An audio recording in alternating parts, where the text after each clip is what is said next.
Hello Internet, it's Kim. In this video, I'd like to show you how to make sourdough bread but a simplified version. For this recipe, you'll need 50 grams of active starter. Instead of using yeast bought at the store, a culture of wild yeast and bacteria is developed, which is called a starter.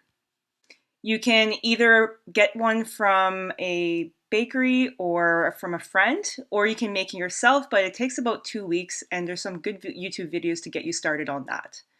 You'll also need 1.1 kilograms of bread flour. Bread flour has more protein than normal flour, and so it'll develop gluten a little bit more easily. 700 grams of water. 200 grams of that should be non-chlorinated because they'll be into contact with your starter and you don't want to kill it. And so I use bottled water. 1 tablespoon of salt and a little bit of butter for greasing the loaf pans.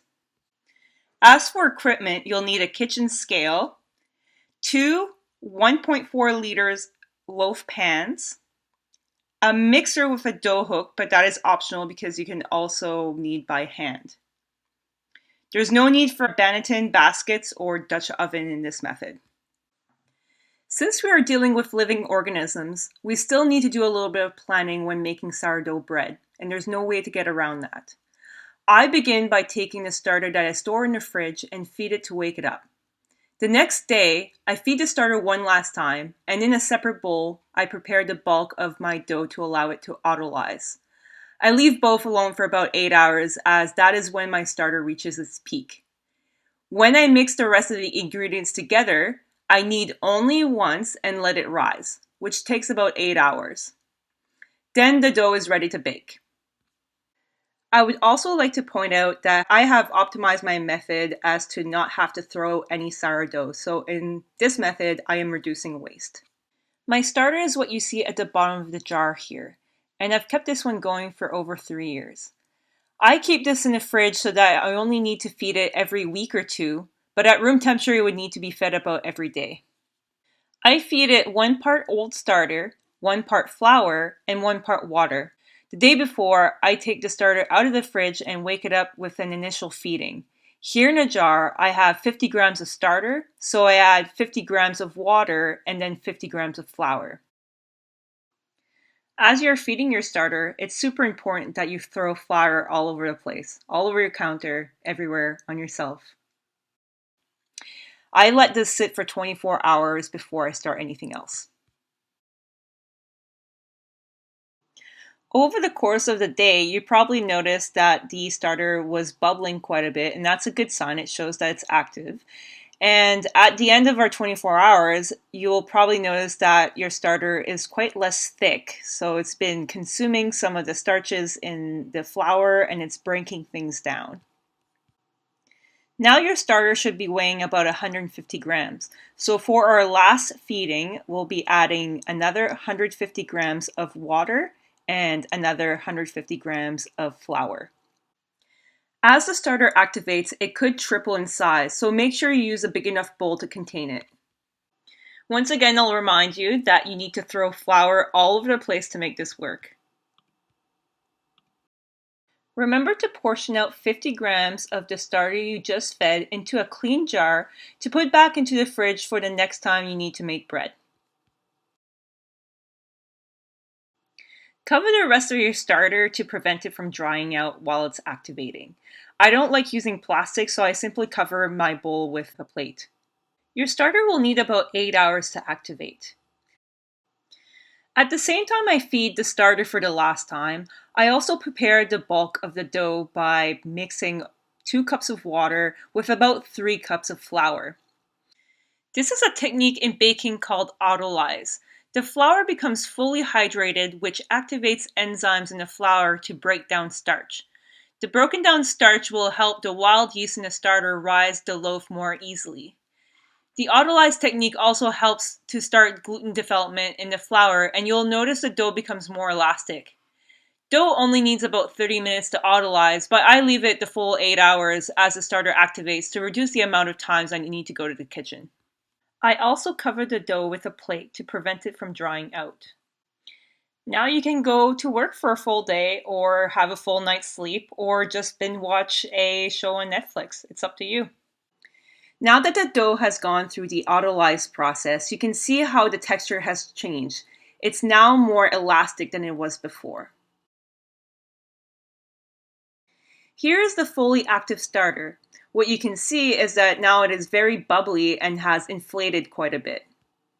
Now we can mix everything together. We're going to start with 1 tablespoon of salt and add the starter to the autolyzed dough.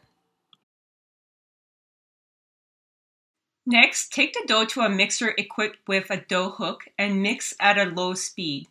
For KitchenAid mixers like mine, the manufacturer recommends never going above a speed of 2. Now we will add flour until we get the desired consistency, and this is done completely by feel. Our goal is to have the dough pull away from the sides of the bowl, and to do so, I end up adding an additional 3 cups of flour to the mixture. If you're kneading by hand, mix a couple cups of flour into your mixture with a spoon, then transfer the dough to a floured surface. Knead by adding flour until the dough starts to not stick to the counter. Using wet hands helps to prevent the dough from sticking to your hands, but it will be messy. I purchased my mixer because I got tired of kneading this type of dough by hand. Once the dough has the desired consistency, let the mixer knead the dough for 10 minutes. Meanwhile, prepare your loaf pans by greasing them with lots of butter. After 10 minutes of kneading, you will notice that the dough looks a lot smoother and it's much more elastic. It's now ready to be put into your loaf pans. I simply pull away the dough from the bowl and stretch it to make it into 2 portions.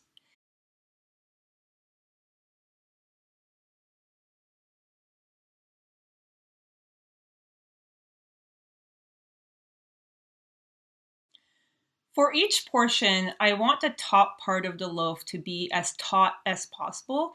And so what I do is I kind of do this little stretching method where I grab the sides and I pull them underneath the loaf. And I make sure that that portion that is underneath stays on the bottom of the pan. Now you just need to wait for your loaves to rise. Usually for me, it takes about 8 hours to do so. Since I don't like covering things up in plastic, I cover the loaves in oil and place them in a cold oven with a pan of water to rise. The pan of water is to keep the environment humid enough to prevent the crust from drying out. When the crust dries out before steam can escape during baking, large air pockets can form below the crust. As another measure to allow steam to escape during baking, I took my larger loaf and scored the top of the crust to allow steam to escape in case it was dried out. On the smaller loaf, for comparison, I left it alone, but I did cover it with a little bit of water prior to baking. Now the loaves will bake at a temperature of 400 degrees Fahrenheit for 50 minutes. The pan of water is left in the oven at this point as well to keep the environment humid to prevent the crust from drying out too quickly. Now you have bread that is all done baking. Oh, careful about the steam, it could burn you. Now remove the loaves from the pan and set them onto a cooling rack until they are completely cool before you cut them. The loaves will keep a few days in an airtight container at room temperature, but I simply slice them all up and put them in the freezer, and I just toast them whenever I want to use a slice.